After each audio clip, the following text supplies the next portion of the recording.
Така, както ви казах, миналата седмица бях на един чудесен детски лагер. Реално това беше летния лагер на Британика. Бяха някъде около 70-80 деца и беше направо пълна лудница.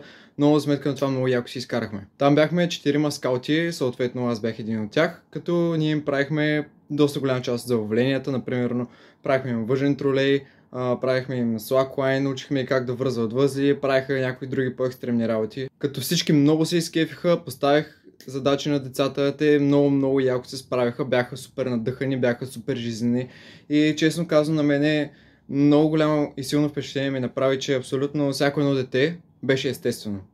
Беше естествено, държеше се като себе си, смисъл, изразяваше себе си, не слагаше маски пред лицето си, никой не лъеше абсолютно никого. Всички деца си имаха доверие, което на мен ми направи много силно впечатление, а в днешно време това в по-голямата част от обществото наистина липсва. Всички деца бяха много готини, обаче кифличките бяха най-скандални. Те се знаят кои са. Айде, чао!